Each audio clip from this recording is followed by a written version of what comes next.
झगड़ा क्यों होता है, नींव क्या है और दुनिया इस तरह से क्यों है। हम दूसरों से प्यार करने में सक्षम हैं, इसलिए अगर यही हमारी क्षमता है, then why must we ultimately turn to hate? इसका जवाब बहुत ही मल्टीफैसेटेड और कॉम्प्लेक्स है। लेकिन अगर प्यार और नफरत के बीच एक महीन रेखा है, तो शायद हम प्यार के बारे में गलत तरीके से सोच रहे हैं। शायद जिसे हम सच्चा प्यार मानते हैं, it is just a romanticised dressing over the genuine nature of what we feel. You believe it was love Sir Ragnar felt, but was it though? For the sake of your safety, he allowed 62 virtuous villagers to be brutally murdered. Does that sound like love, Your Highness? अगर हम अंतहीन रूप से किसी से प्यार कर सकते हैं, तो यह हमारे सबसे प्रिय संबंधों की ताकत को कम कर देगा। We simply can't. Humans are incapable of unconditional endless love. और यही कारण है कि हम उन लोगों के लिए कद्र करते हैं जिन्हें हम बहुत प्यार करते हैं। हम कुछ चुनिंदा लोगों को प्रायोरिटाइज करते हैं और उनका सम्मान करते हैं, और इसमें कुछ भी गलत नहीं है। But it leads us into an uncomfortable truth that to care and connect is to establish a hierarchy and not give others a fair of a chance. मानव हृदय में केवल इतनी ही जगह है, इसलिए हमें उन लोगों को चुनना चाहिए जिनके साथ हम अपना समय बिताते हैं और जीवन बिताते हैं।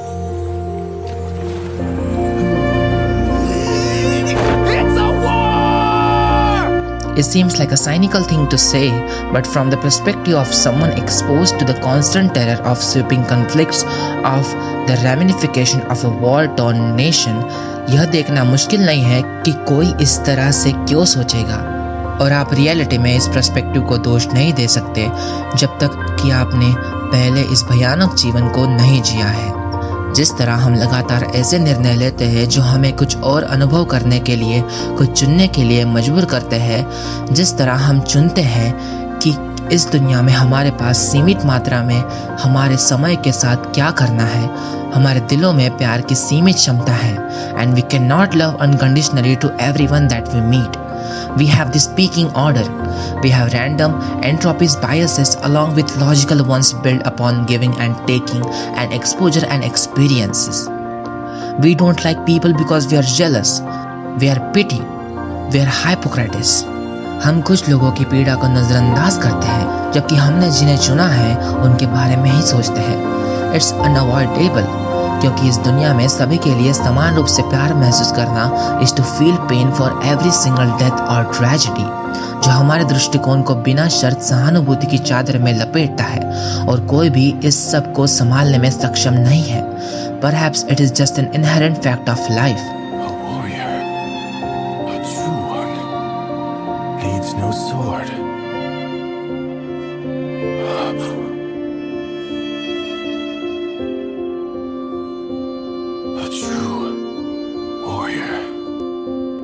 लेकिन किसी भी तरह ह्यूमंस इस स्वार्थ के परिणाम स्वरूप सच्चे स्वर्ग का अनुभव करने के अवसर से वंचित है।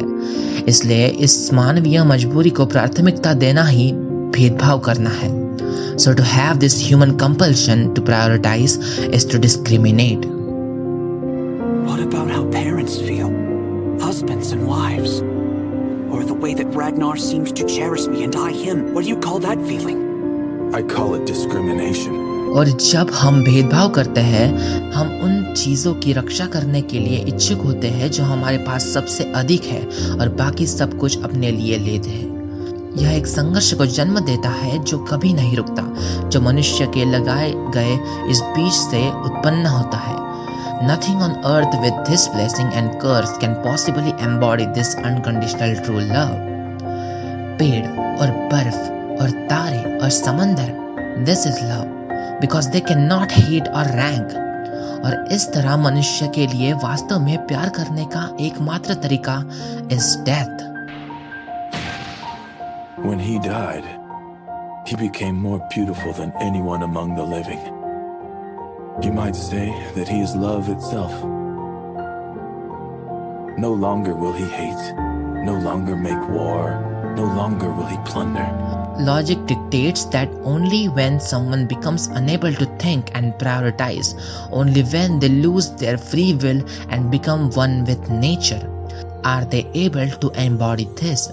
So in the context of a setting as fundamentally broken and blood-soaked as one in Vinland Saga, यह देखना आसान है कि इस मानसिकता ने जड़ क्यों जमा ली है। इस संघर्ष से आहत लोगों के लिए एक आयरॉनिक हॉरिफाइंग कंफर्ट है कि वो बस उम्मीद खो देते हैं और मानते हैं दैट वॉर इज इनएविटेबल, क्योंकि there is no genuine love in the hearts of a man. और एक ऐसे मेंटालिटी से नाराज होना भी पूरी तरह से अंडरस्टैंडेबल है, जो किसी तरह आपसे प्राप्त करने और इस तरह की दुनिया में सैल्वेशन पाने की उम्मीद करता है, जो कि असंभव है। In combating this, the utilitarianist idea of piling on costs on the path to ending war is often viewed as only choice to break free, and it is difficult as hell for anyone who pledges themselves to following that method. लेकिन क्या यह एकमात्र तरीका है? Is it truly the hardest way? इस दुनिया के सपने देखने वाले स्वर्ग को एक बार फिर से खोजने का प्रयास करते हैं, whether it be through force or kindness. लेकिन क्या बिना संघर्ष के शांति संभव है? क्या यह अभी तक इसलिए हासिल नहीं हुआ क्योंकि मनुष्य ने अपने प्रेम के वास्तविक सार का दोहन नहीं किया? We don't really know, but there can be a fulfillment in trying. Pessimism को अक्सर फूलहार्डी एंड नाइव के रूप में डिसमिस कर दिया जाता है और कई मामलों में ऐसा होता भी है। कई लोगों की नज़र में it is just a hopeless ideal. However, perhaps striving towards that ideal in a unique way is worth something in and of itself. हर एक व्यक्ति से बिना अनकंडीशनली प्यार करना और पर्सनल हायरार्की नहीं होना संभव नहीं हो सकता। लेकिन क्या इसका मतलब है कि सैल्वेशन और पैराडाइज का एकमात्र रास्ता is to slake with blood? क्या हम वास्तव में इस कोल्ड लॉजिक का पालन कर सकते हैं और सच्चे प्यार को केवल एक बार व्यक्त कर सकते हैं once we are dead and gone? कुछ रेयर लोगों के लिए यह फैटलिज्म कोई ऑप्शन नहीं है और इस विचार को रिजेक्ट करना and devoting one's life to solving this all encompassing puzzle is well worth the investment. समझौता करने की आवश्यकता क्यों है? क्या हम बेहतर करने की कोशिश नहीं कर सकते? This foreign ideal, this concept that seemed to be alien, this dream of Vinland is what Thor tried to reach after he suddenly became sick of it all. और हो सकता है कि उसने इसे स्वयं हासिल न किया हो, but his will has the potential of becoming a legacy that propels mankind into a new age. यह बेहद मुश्किल और दर्दनाक और दुखद है, but in the end, it could be worth it, and all of that suffering may not be so pointless.